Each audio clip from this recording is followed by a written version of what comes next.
네, 오늘은 다니엘서 1장, 2장에 있는 말씀입니다. 제목은 비극적인 시대에 하나님의 사람 무엇을 할 것인가 라는 제목입니다.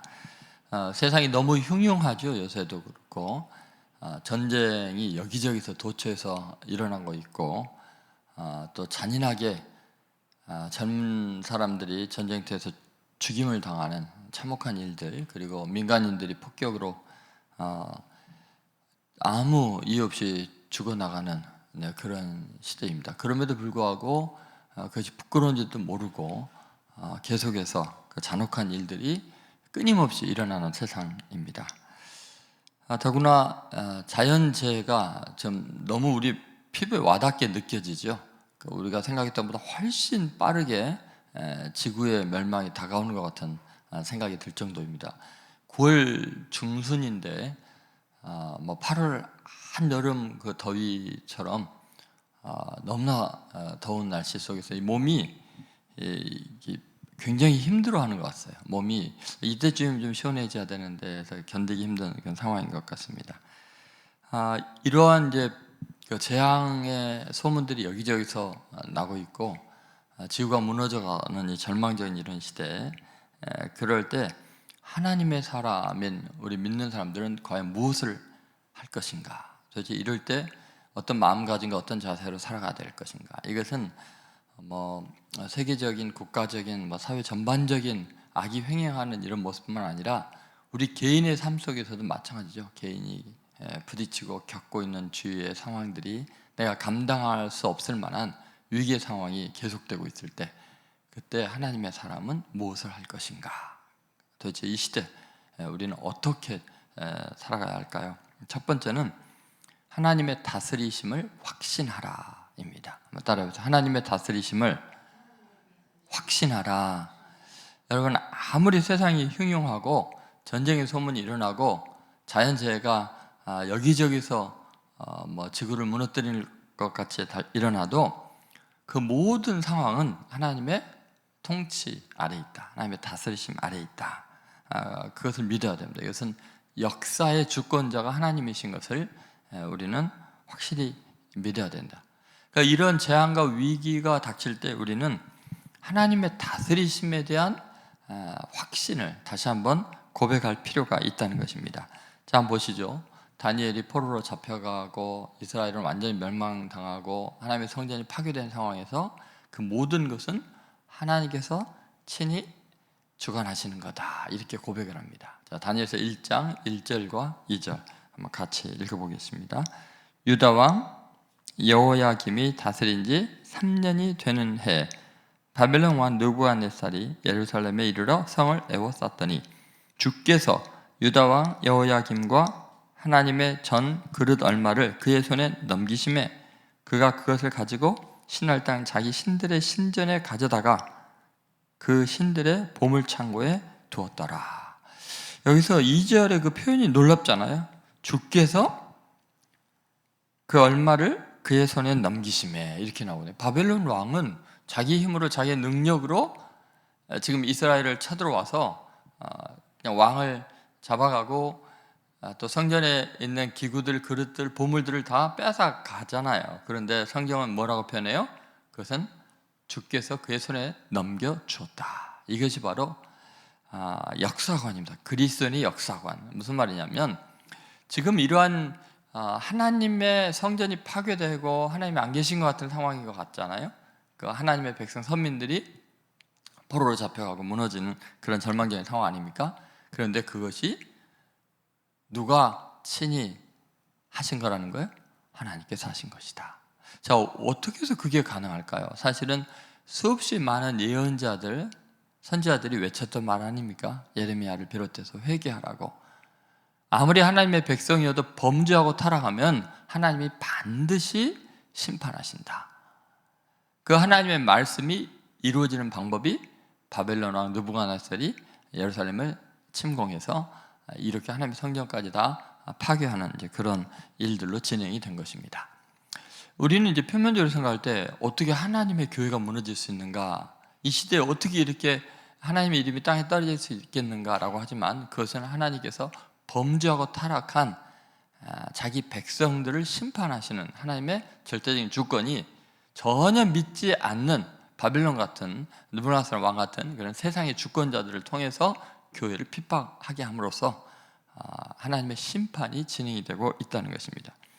우리는 내가 저항할 수도 없고 피할 수도 없는 국가적인 재앙이나 어떤 지구적인 어떤 재앙 앞에서 그리스도인들이 그때 해야 될 일이 뭐냐면 하나님의 절대적인 주권을 인정하는 것입니다. 이것은 하나님께서 다스리는 세상이다. 그렇기 때문에 그렇다면 그때 반응해야 될 게 절망하고 낙심할 일이 아니라 회개하고 돌이켜야 될 일이죠. 이게 하나님의 심판이라면 이것은 하나님을 원망할 일이 아니라 내 죄를 자복하고 우리 민족의 죄를 회개해야 할 것입니다. 그래서 느헤미야를 비롯해서 많은 하나님의 사람들이 포로로 잡혀간 그 자리에서 예루살렘 성이 회파됐다는 소식을 듣고 한 일이 뭐예요? 우리와 우리 조상과 내가 범죄했기 때문입니다. 그렇게 회개를 하죠. 이것이 바로 정말 절망의 시대에 그리스도인들이 가져야 되는 역사관, 하나님의 다스리심을 어떠한 상황에서도 확신하라, 그것입니다. 그래도 이제 너무나 불합리하게 느껴질 거 아니에요. 참혹한 일들이 일어나고 있는데 그것은 사실은 하나님께서 인류에게 긍휼을 베푸시는 것이 하나님의 심판의 방법이었습니다. 예를 들어 봅시다. 죄악이 가득한 사람들이 사로잡혀 있는 감옥 안에서 그 중에서 어떤 너무너무나 참혹한 살인마가 그 감옥에 있는 사람들을 죽이고 이런다면은 그걸 심판해야 되지 않겠습니까? 빨리 멈추게 해야 되지 않겠습니까? 그러려면 어떻게 하겠어요? 그럼 뭐 아무리 설득을 시키고 말해도 안 되면 그 사살하는 방법밖에 없지 않겠습니까? 우리는 이 지구상 전체가, 인류 전체가 죄악이 가득한 감옥과 같습니다. 그곳에서 더 잔인한 일들이 일어날 때 하나님께서 그걸 멈추게 하려고 자신들의 죄와 악이 얼마나 심각한지 깨닫게 하려고 회개케 하기를 원하셔서 심판이 이루어지고 있다는 것을 여러분 절대로 잊어서는 안 될 것입니다. 그러므로 여러분 이제는 어렵고 힘든 일을 겪을 때 세계적인 재앙이 내게 닥쳐오고 내가 항거하거나 거역할 수 없고 피할 수도 없는 상황이 일어날 때 꼭 기억하십시오. 하나님의 절대적인 주권이 이 모든 것을 이루시고 계시고 그러기에 나와 우리 민족이 함께 회개하는 길밖에 없다. 그것을 깨닫는 귀한 시간 되기를 바랍니다. 두 번째는 분명한 정체성을 확보하라입니다. 그것은 인생관을 새롭게 하라는 거죠. 온 세상이 하나님의 심판을 받게 되고 죄악으로 다 한 곳으로 치우칠 때도 그리스도인들은 하나님의 사람으로서 그때 정말 회개한다는 건 뭐냐면 정확하게 신앙의 가치를 천명하는 것입니다. 그럴 때 하나님의 사람으로서 세상 사람들과 다르게 지켜야 될 선을 분명히 그어놓는 거죠. 나는 적어도 이것은 양보 못한다. 내가 다른 건 다 세상 사람들에게 넘어가도 내가 하나님 앞에 회개하는 마음, 그리고 하나님 앞에 정직히 행하고 돌이키는 마음, 그래서 내가 스스로 뜻을 정해서 하나님, 저는 이렇게 살겠습니다. 이것을 위해서 죽을 각오가 되었습니다. 저는 회개하는 마음으로 하나님의 말씀대로 살겠습니다. 그것이 전체가 멸망당하는 가운데 하나님께 구원을 받을 수 있는, 그래도 하나님께 쓰임을 받을 수 있는 가장 중요한 그리스도인들, 하나님의 사람들의 반응이겠죠. 자, 오늘 본문 8절 9절도 보시면요, 완전히 바벨론 왕이 이제 귀족 애들을 잡아가서 이름까지 계명을 시켜버리고 그 다음에 왕의 진미를 먹이면서 이제 왕의 모사를 쓰려고 데려간 사람들이 있습니다. 한번 8절 9절 읽겠습니다. 다니엘은 뜻을 정하여 왕의 음식과 그가 마시는 포도주로 자기를 더럽히지 아니하리라 하고 자기를 더럽히지 아니하도록 환관장에게 구하니 하나님이 다니엘로 하여금 환관장에게 은혜와 긍휼을 얻게 하시니라. 아멘. 여러분, 다니엘은 뭐를 했어요?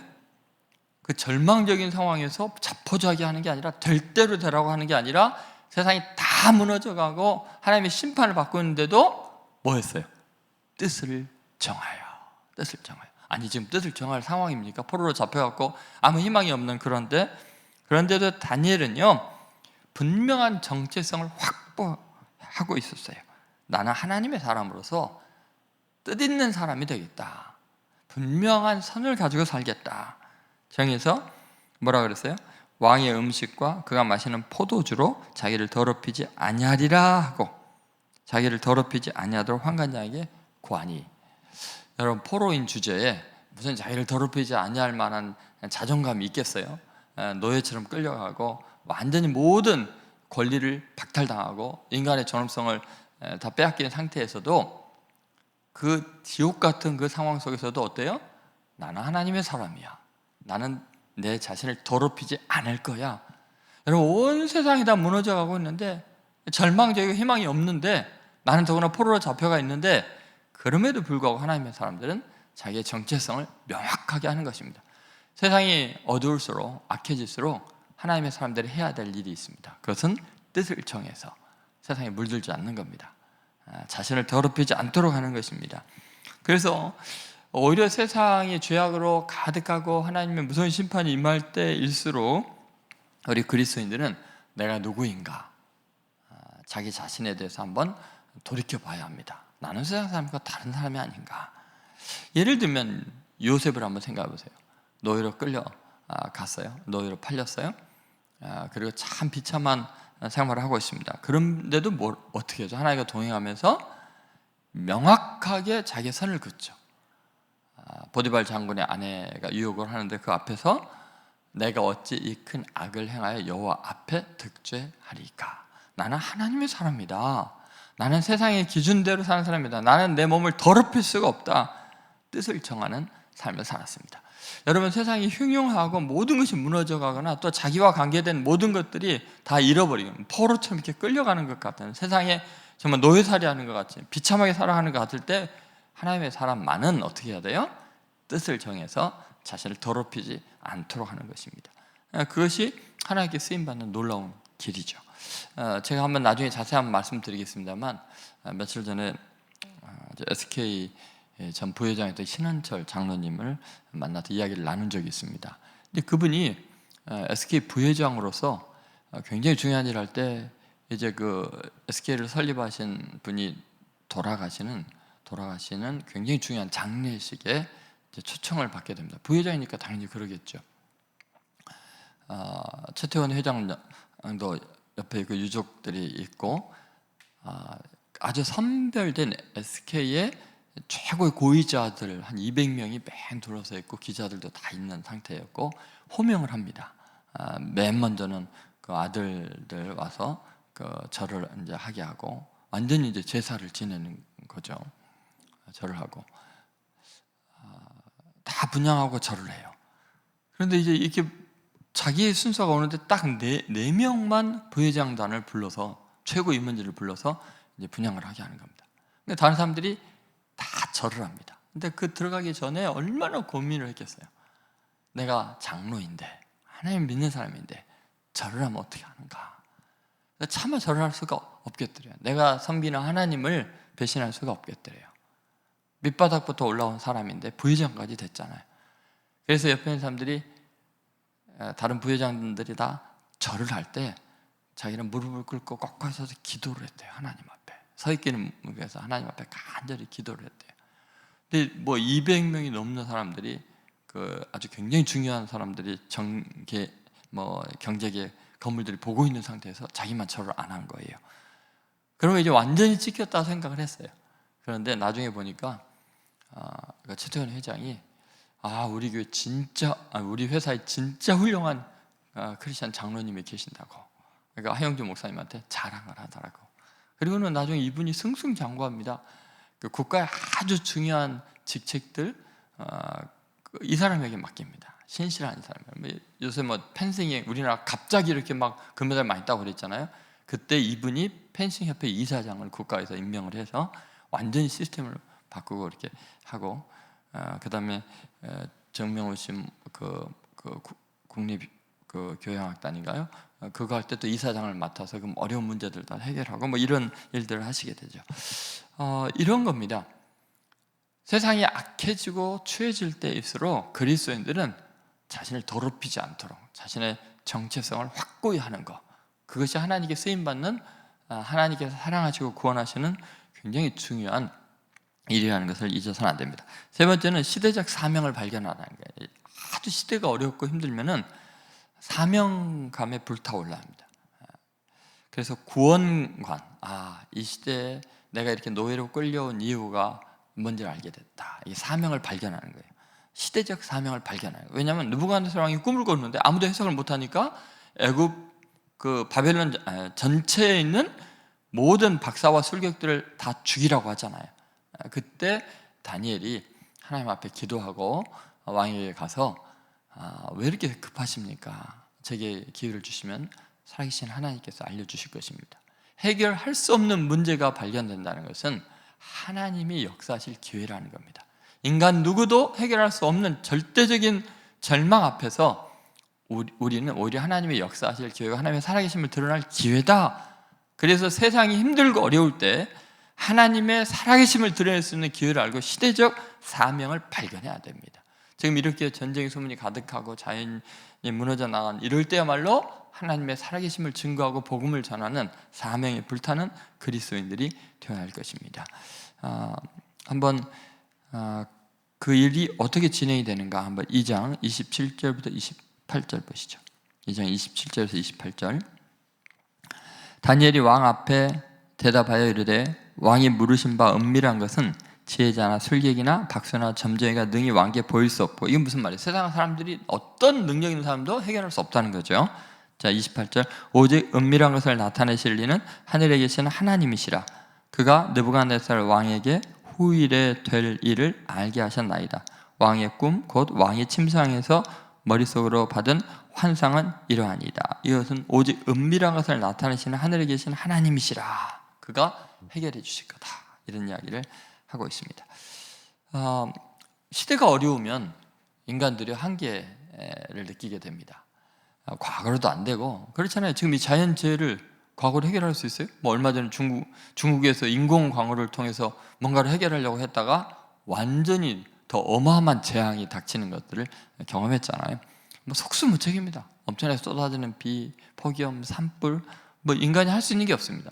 이럴 때 정말 하나님만이 해답이시다, 하나님만이 우리의 구원이시다라는 것을 고백해야 할 때입니다. 그러므로 가장 어렵고 힘든 시대적인 비극이나 개인적인 불행 앞에 함몰돼서는 안 됩니다. 오히려 그것이 하나님께서 내게 주신 사명의 기회이고 하나님의 살아계심을 드러낼 기회인 걸 믿고 최선을 다해야 됩니다. 예를 들면 보디발 장군 앞에 집에 끌려간 노예로 팔린 요셉도 마찬가지 아닙니까? 그 시대적인 절망 앞에서 보디발 장군, 그렇죠? 그 시대적인 절망 앞에 요셉은 어때요? 그 시대적인 사명을 발견하지 않습니까? 7년 대흉년에서 구원하려고 하나님 날 여기 보내셨구나, 이걸 알고요. 또 나만 장군의 집에 노예로 팔려간 소녀도 마찬가지 아닙니까? 그 시대를 구원하는 위대한 일을 하게 됩니다. 문제의 한계는 하나님이 유일하신 하나님, 천상 유지 하나님 한 분밖에 없다고 느부갓네살 왕이 절하게 되는 놀라운 일이 일어나지 않습니까? 그러니까 시대적인 위기는 인간의 한계를 직면하게 하고 그것은 하나님이 역사하실 시간이라는 거예요. 그러니까 그때 그리스도인들은 하나님의 살아계심을 선포해야 됩니다. 그분의 능력으로 해결할 수 있는 놀라운 은혜를 세상에 제공해야 할 줄로 믿습니다. 이건 절로 되는 거 아니죠. 하나님이 하시는 일은 하나님이 역사하셔야 되기 때문에 간절한 기도가 필요합니다. 기도의 능력이 필요합니다. 그래서 다니엘은 자기 친구 아드라사베네 메사에게 중보 기도를 부탁하죠. 그 내용이 17절 18절에 나와 있습니다. 17절 18절 같이 읽겠습니다. 이에 다니엘이 자기 집으로 돌아가서 그 친구 하나냐와 미사엘과 아사랴에게 그 일을 알리고 하늘에 계신 하나님이 이 은밀한 일에 대하여 불쌍히 여기사 다니엘과 친구들이 바벨론의 다른 지혜자들과 함께 죽임을 당하지 않게 하시기를 그들로 하여금 구하게 하니라. 네. 중보 기도를 요청했죠. 해결할 수 없는 문제를 시대적으로나 또는 개인적으로 직면하게 되면 그때 우리는 뜨겁게 더 간절히 기도해야 됩니다. 기도의 동역자들이 필요합니다. 여러분, 지금 이 시대는 무엇보다도 절실한 기도 그리고 기도의 동역자들이 필요한 시대인 것을 여러분 잊어서는 안 됩니다. 예수뿐인 교회 하나님께서 주신 기회가 정말 이 시대에 부흥을 일으킬 수 있는 정말 하나님의 능력으로 나타나고 이 시대에 하나님의 말씀을 전하는 귀한 기회가 되려면 기도의 용사들이 불릴 듯 일어나야 합니다. 항존지부터서 정말 피곤을 무릅쓰고 주의 전에 와서 부르짖어 기도하면서 함께 하나님 앞에 이 시대를 향해서 사명감을 가지고 기도하고, 또 여러분들 개인적으로 공허하고 힘들고 어려운 일이 있을 때 깨어 근신해서 기도해야 합니다. 기도할 때 시대적인 아픔, 개인적인 절망에서 하나님의 영광이 드러나고 하나님 인도하시는 놀라운 은혜를 경험하게 될 줄로 믿습니다. 자, 오늘 말씀을 이제 정리하겠습니다. 비극적인 시대에 하나님의 사람 무엇을 할 것인가? 첫 번째는 역사관이죠. 하나님의 다스리심을 확신해라. 아무리 비극적이어도 하나님이 다스리니까 역사관을 확고하게 해라. 두 번째, 인생관이죠. 분명한 정체성을 확보하라. 분명하게 정체성을 확보하는 거죠. 자기의 신앙의 가치, 자신을 더럽히지 않도록 내가 누구인가를 다시 한번 분명한 선을 가지고 하나님의 말씀대로 자신을 지켜야 된다. 세 번째는 구원관입니다. 시대적 사명을 발견하라. 그 재앙의 시대는 하나님께서 나를 그곳에 포로로 끌려가게 한 이유, 내 비극에는 하나님의 사명이 담겨져 있다. 그래서 시대적 사명을 발견하라. 그러려면 기도로서 승리해야 된다. 오늘 이 말씀을 통해서 절망적인 이 시대에 하나님의 사람으로 굳게 세워지고 시대를 구원하는 위대한 사람들 되시기를 주의 이름으로 축원드립니다. 기도하겠습니다. 주님, 오늘 다시 한번 주 앞에 감사합니다. 다니엘, 요셉, 그리고 수많은 하나님의 사람들이 시대적인 절망과 공포 속에서도 하나님의 살아계심을 선포하고 주님의 주권을 인정하며 자신이 누구인지 다시 한번 되새겨 분명한 선을 긋고 자신을 더럽히지 않으려고 했었던 것을 오늘 깨닫게 해주셔서 감사합니다.